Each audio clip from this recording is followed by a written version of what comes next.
Magandang umaga mga karesiklo. Meron po tayong ayusin ngayon na isang street light solar.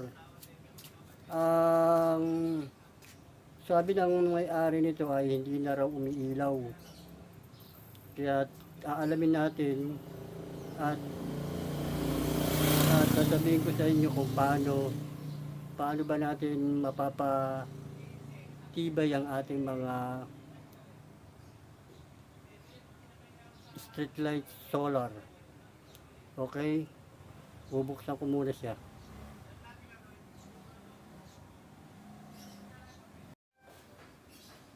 Ito mga karesiklo, nabuksan ko na yung solar panel na street light.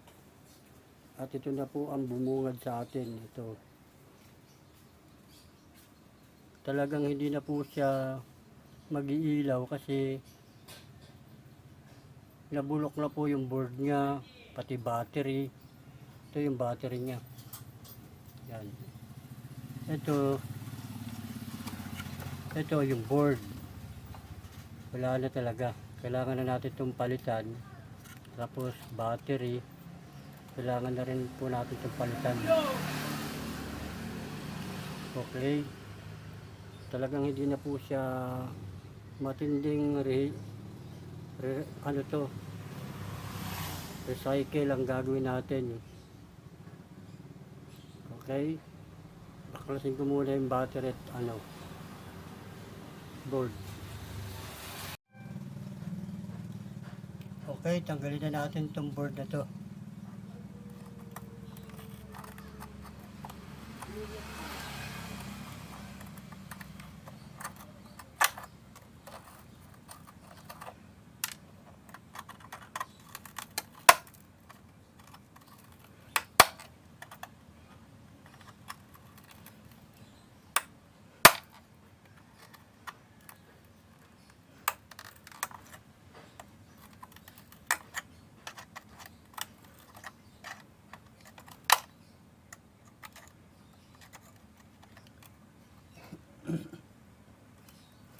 Gagawa na lang tayo ng DIY na na board.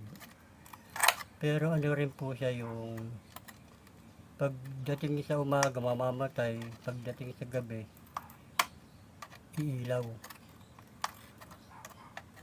Kasi baka wala tayong ma-order dito sa Lazada itong board na to. Yan talagang bulok na bulok. Bakit pa nagiging ganito to? Kasi po pinapasukan to ng tubig. Saan ba siya dumadaan yung tubig? Ito po yan, dito. Ito, dito, yan, dyan. Kasi naka-slide to ng ganun Nakatingala to kaya hindi naman palagi pataas ang ulan. Minsan dito tumatagas yung tubig. Kaya kung may bago kayong ganito, kung kaya yung buksan muna itong loob, buksan nyo tapos lagyan nyo sa dito ng silicone. Ito. Paikot. Kasi konti lang ang silicone nito Kaya tumatagas dito yung tubig. Yan, bakat ng tagas ng tubig Kaya ito pumupondo rito. Kaya ito nagiging ganito. Tapos kung maaari dito lagyan nyo rin siya ng silicone, yung pinakaganto nya basta kung bago yung bago yung street light solar nyo para mas lalong tumagal. Tignan nyo kasi nangyari sa battery.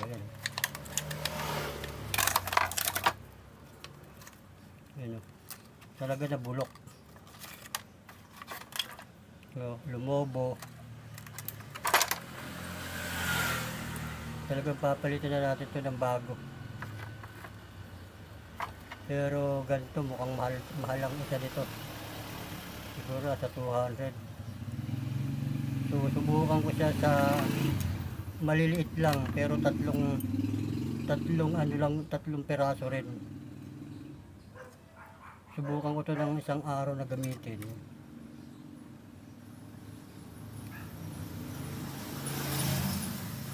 Kung pwede. Kasi may ganito ako sa taas na ginawa ko rin. Ganito yung battery niya, pinalitan ko lang din. Ganito yung battery niya, isang peraso lang. Pero dalawang ilaw lang siya. Dalawang strip na ganito. Ito apat, tapos 3 battery. Pero hanggang ngayon, buhay pa rin yung ginawa ko na yun. Yung ganito kalaki, ginawa kong maliit. Pero isang peraso lang din yun. Kaya susubukan natin to kung kaya nito yung tatlong maliit. May pagkamahal din kasi to. Okay. Pakita ko na lang sa inyo pag malapit na tayo matapos.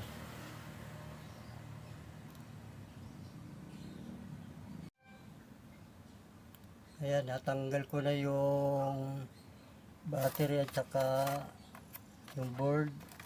Ngayon, lilinisan ko muna to para mag-testing tayo ng ilaw kung okay at saka itong solar kung umaandar ba to.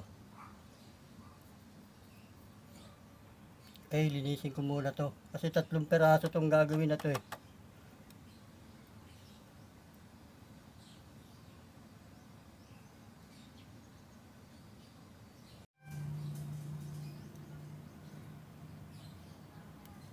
Ito mga karesiklo, nalinis ko na. Tayo, malinis na siya. Wala na yung kalawang. Yan. Gagawin natin ay checkin natin tong ilaw na to kung okay pa. So, mga bumbilya na to kung okay pa. Okay, tara. Checkin na natin.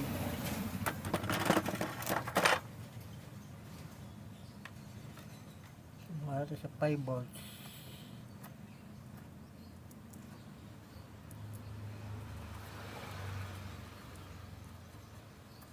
Kasi para bago natin lagyan ng battery at saka board, kasi baka mga pundi na rin ito, masyado na malaking gagastos eh. Hindi ko na ipaano ito, papaayos. Sabihin ko na lang yung may-ari na wala na, masyado na maraming papalitan. Yung buo to, didiretso natin yung tatlo na to, 3 peraso.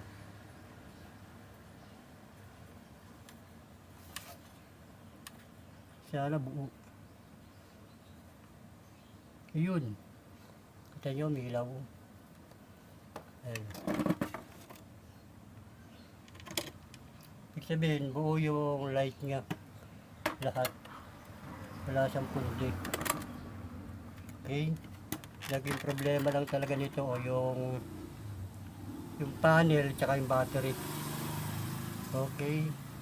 Tapos sunod natin testingin yung solar. Solar naman.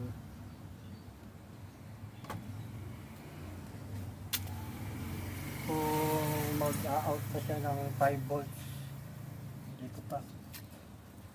hindi ko pa nalilinis yung solar. Ito. Tingnan natin kung may output siya. Magpalan pa ang kaya niyang ilabas. Ito yung ano niya, ito.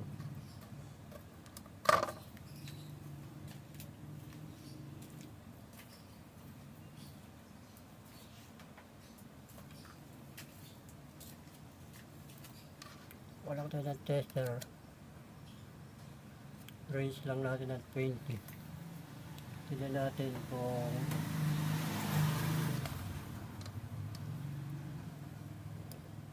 mayroon ba itong ilinalabas pa, kung okay pa yung panel. Ayun, meron pa 3 volts. 3 volts, hindi pa yan nasisinabi ng araw. Ibig sabihin, pag nasinagan pa ng araw yan, tataas pa ng gusto yan. Okay pa po itong board. Kaya proceed na tayo dun sa DIY na board at saka battery. Yung malilit muna, testing natin kung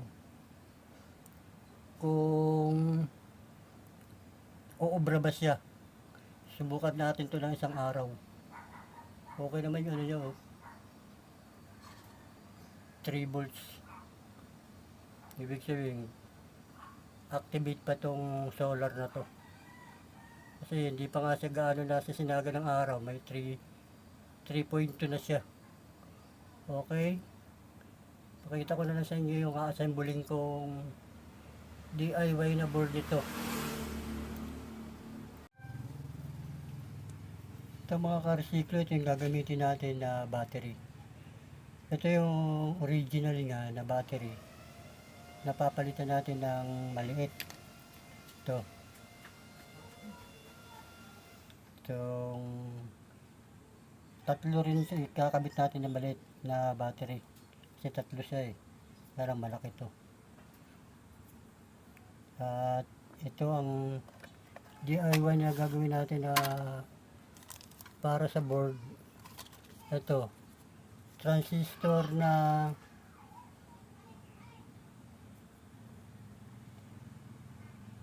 547, tatlong ganyan, tapos tatlong resistor 1K, yan, tapos diode, tatlong diode. Ang ano niya ay 4007. Okay. Yan. Pakita ko na lang sa inyo yung pagbuo ng gagawin natin board. Ito na mga ka-recyclo, na-assemble ko na yung pang DIY natin na gagamitin natin sa board. Ito na siya, ganito ang linabasan. Yan. Yan. Ito, negative, negative, negative.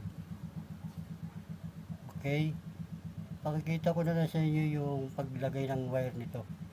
Lalagyan na rin natin ng pangalan para hindi tayo maligaw. Okay. Ito na siya mga ka-recyclo. Lalagyan ko na siya ng wire. Ganito sa pusan. Ganito siya. Ganito yung kinalabasan niya. Ito yung negative, negative, negative. Tapos ito yung positive. Yung tatlong positive pinagsama-sama. Tapos itong positive na to pagsamahin lang ng hinang. Tapos itong tatlong negative diyan nakalagay yan. Tapos ito na siya.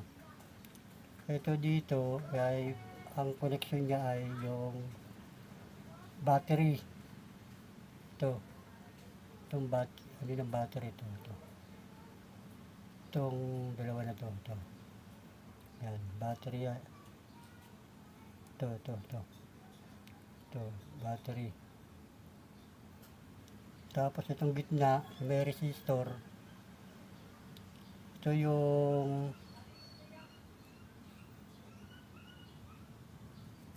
ano siya, ito yung panel ng solar. Ito, gagawin ko ulit ng pangalan yan. Tapos itong ito yung sa ilaw. Ito, yan, basta yung lahat ng positive pagsamahin nyo lang, tapos yung tatlong negative dyan yung layout dito. Isa rito sa kabilang dulo, isa dito sa kabilang dulo, isa dito sa gitna. Yan, puro negative po yan. Yan. Okay, pakikita ko na lang sa inyo yung pagkabit niya nito ng pagsasama-samahin na yung battery, yung panel, at saka yung ilaw. Okay?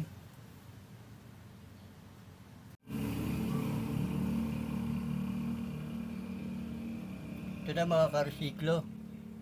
Ipagsama-samahin na natin yung battery,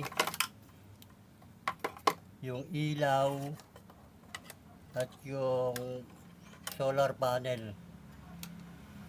Ito yung dati niyang board. Wala tayong ma-order nito. Kaya gumawa tayo ng DIY. Sa pamamagitan ng 3 pyesa, mapapa-under na natin tong street light. Ito ipapalit natin ito. Ito yung ginawa nating DIY na board para sa board. Connect natin itong mga to. Ito nasa dulo na to, ito nasa dulo na to, may diode. Ito yung battery. Kabit natin sa battery. Ito yung battery.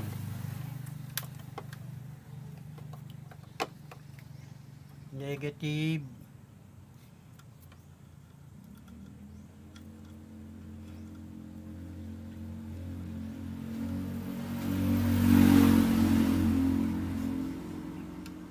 Tapos positive.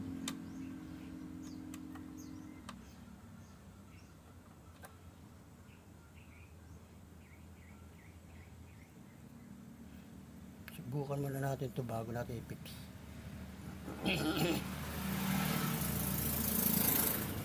Yan.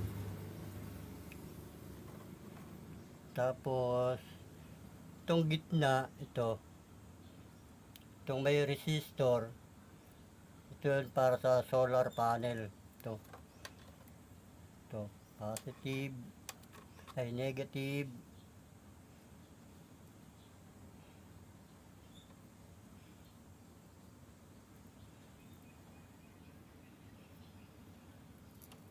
Tapos positive. Ito positive.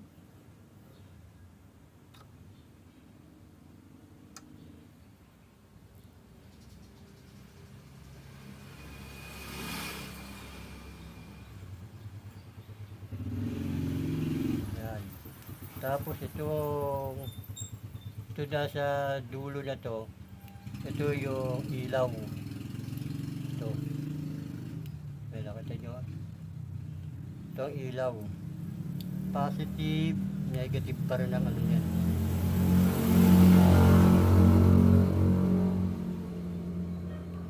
Tignan natin kung iilaw. Pag hindi umilaw, walang success.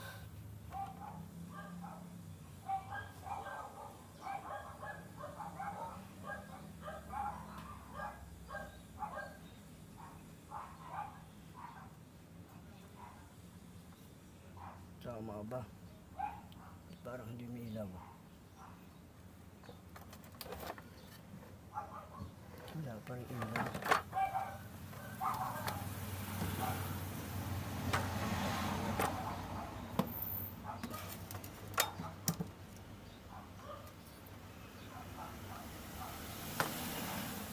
Bakit hindi umilaw? Ayun, umilaw, di ba? Ayun. Umilaw, okay na siya.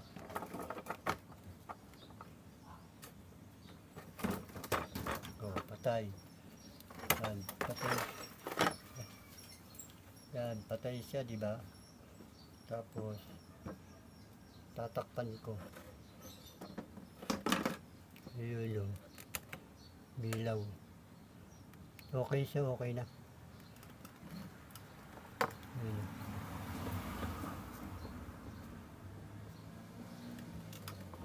Ngayon, susubukan na lang to kung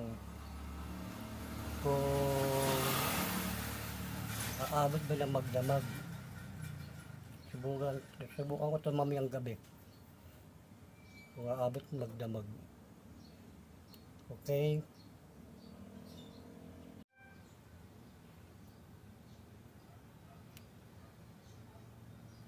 Ngayon, okay na siya. Ito yung sinasabi ko sa inyo kung paano siya mapapatibay para humaba ang buhay ng ating street light panel, street light solar. Ito nakikita nyo to rito, ito, lagyan nyo po ito ng silicone. Ito, itong paikot na to. Lahat ng dadaanan ng tubig ito. Sa may ilaw ito. Tsaka ito. Tulad nyo, linagyan ko na siya. Ito. Linagyan ko na siya ng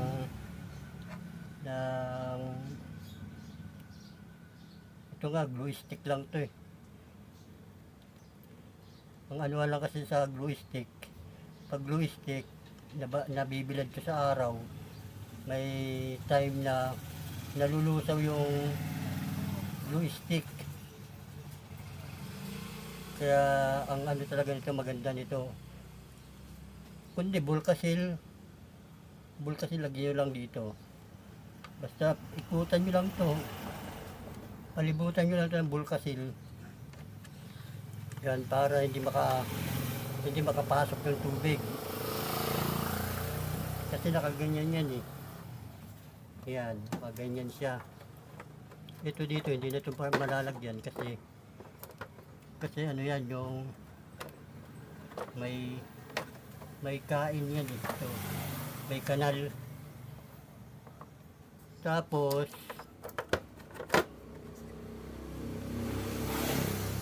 lagyan nyo rin itong lagyan nyo rin ito ng Bulkasil yung tornilyuhan. Pag sinaran nyo na yung solar panel, lagyan nyo rin yung Bulkasil din o silicone itong mga ng tornilyo. Kasi may time din dyan na dyan lumulusot yung tubig. Yan, at saka ito rito. Kung silicone, malinis eh. Ito, nakita nyo to, yan, mayroon siya. Kung ayaw nyo naman dito sa harap, dito nyo na lang sa ilalim. Ito. Dito nyo na lang siya lagyan ng silicone. O yung Bulkasil to. Para talagang tumagal ang solar panel. Ang iintindihin nyo na lang yung battery nito. Kasi may posibilidad talaga na nadidrain yung battery. Yan ang kasiraan talaga ng mga rechargeable. Lagi battery ang unang masira. Okay. Try ko na lang to mamaya. At aanin ko kung aabot hanggang bukas. Kung may ilaw pa rin siya. Okay, sana may natutunan uli kayong kung paano ayusin yung street light at patibayin ang ating mga street light solar panel, solar. Ito, yan. Basta dyan, pag nalagyan nyo na yung mga yan, wala na yan, hindi na papasukin ng tubig yan. Okay?